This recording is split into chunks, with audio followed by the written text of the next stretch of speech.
Hello, friends, and welcome back to Stories About Entitled People.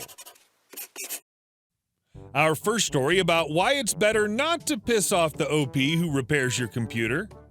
But before we begin, don't forget to subscribe to our channel if you're new here and turn on notifications so you don't miss a new video every single day. And our first story. If you were a real tech, I worked at an international PC warranty repair company for over a decade. We'd service pretty much all the major PC brands as well as a few TVs and Apple products. One morning I got a work order for a customer's PC that's having Ethernet issues, but with a twist. The PC was actually located at a local Best Buy in the Geek Squad area. Side rant. While it's not uncommon for us to go to a repair shop to do a warranty call, BB's policy of charging the customer for labor that's covered under their warranty is pretty crappy.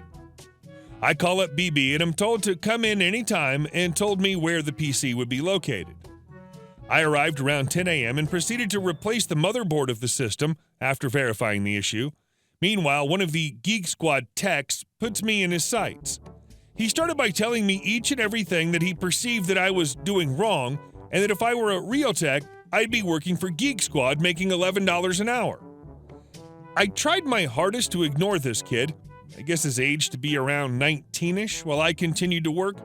For a solid 2 hours, I worked on this system while listening to his quips and jeers about me. The entire time, I cannot get this system to see the network through the Ethernet. Wi-Fi was working just fine. I'm on the verge of giving up and requesting a depot from the PC brand when this kid jams his elbow into the center of my back. I turned around to face this little crap when out of the corner of my eye I see it. The reason the system isn't seeing the network. I tell the kid to get his manager. Once she arrives, I ask nicely if any other PCs were having Ethernet problems, and she confirms that 3 or 4 were. With a smile, I look at little crap and say, first off, the reason this machine, as well as all the others in this area, aren't working is because the drop point, where the network cables come down the brick wall into a wall box, is busted and hanging off the wall by a single cable. Second, if I were more of a jerk, I'd have you arrested for assault. In case you hadn't noticed, there's multiple cameras pointed at us that will clearly show how you hit me. Finally, third, if you were a real tech and not some self-righteous douche, you'd be working for us making $35 per job. As I gathered up my tools and parts, the manager asked LS to come up to the manager's office. A few days later, I had another call for a different PC at the same store and was greeted by that same manager who told me that LS was let go shortly after I'd left due to his assault, verbal and physical, of me, and that they'd gotten the Dropbox fixed. As a thanks for not getting the police involved, she offered me a $50 Best Buy gift card. To this day, I cannot fathom how that Dropbox could have been that badly damaged and nobody there noticed. And our second story. Captain said, get all the rust. Now the tank has a hole. A little background first. Before I came to my senses and changed course, I worked as a sailor on a petroleum carrier. One of the many duties a sailor has is keeping the vessel from turning into a large iron ore deposit on the seafloor. To do this, there's a tool called a needle scaler. It's a pneumatic device that consists of a bunch of 7 to 12 inch long, 1/16 inch thick round needles and a hammer that impacts the base of the needles, causing them to have a reciprocal action, all housed in a chunk of steel and weighing in at about 5 pounds.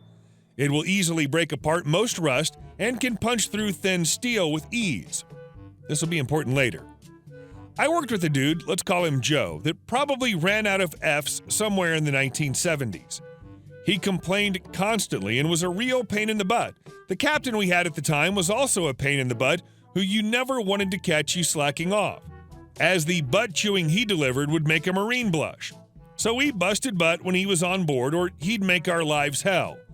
We had hydraulic mooring winches that were welded to the deck plating on top of the cargo tanks. They were poorly designed and would retain a lot of seawater at their base, so there was a ton of rust around the base that Captain A-Hat took offense to. The MC, he ordered me and Joe to chip away the rust and then prime and paint at the base of the winches. Joe said the rust is really thick and likely he'd end up breaching the tank. He also pointed out that in 2 months we'd be in shipyard for a refit and it wouldn't matter if we busted through into the tanks there, so the job should probably wait. So Captain A-Hat started cussing us both out, me because I'd backed up Joe, as I felt he had an excellent point, and Joe because he's been out of F's longer than some adults have been alive. The captain said, "Do it or get the F off his boat. Be fired."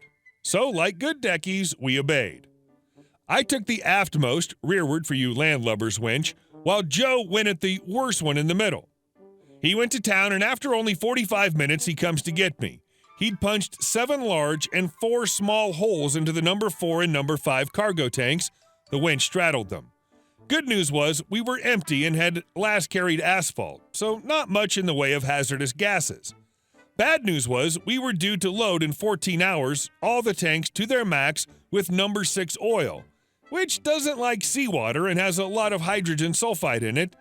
So I get the honor of waking the old man and get abuse hurled at me all the way to the winch. There's no way we can safely load cargo with so many large deck penetrations. We had to call the company and the customer to inform them we couldn't load, so we sat at anchor offshore until a shipyard berth could be found. All in all, it cost the company about $130,000 in lost time and repair charges. They had to pay for another company to take the load, which I don't know the cost of, but my vessel's daily rate for the entire shebang was $30K, so it was probably around that. Turns out that the company was going to cut the winches off in the next shipyard and replace them with electric models, which would have involved removing the deck plating and adding reinforcement for the heavier units. Captain A-Hat knew this, but didn't tell us. So if Captain A-Hat had A, listened to Joe, and B, not been obsessed with giving us busy work, he would have gotten his bonus that year and not a reaming from the port captain and port engineer from our company. And our last story. Big Boss does not want me to go out with his assistant and fires me. It backfires for him. My first job after college many years ago was working for an office supply company. Started as a summer job and got extended. This was the kind of company that, when a big firm moves into a new building, they would roll in with interior architects, designers, electrical workers, IT, gardener, and everything needed to make it ready for business. My job was to coordinate the IT part for the bigger clients. If clients needed special solutions, they billed my time at $600 an hour. I was astonished by this rate, but on a multi-million-dollar bill, this would be a small part. The top boss had a really beautiful assistant. He clearly liked her a lot, and I started to hang out with her. Top boss typically wanted to go to lunch with his assistant and other managers. She would rather be with me, but could not tell her boss this, and with some excuse, she often met up with me for lunch. She was smart, funny, and a blast to be with. We all had company cars. The sales department had at this time received a database of products from some vendors, and it was not compatible with their database. I was asked if it was possible to import it all. Found out fast I could do it in a few days' time. I told them I would do it, but it would take a few weeks since I had to do it when I got open time slots. One weekend, some friends of the beautiful assistant invited her to a party in a city 10 hours away.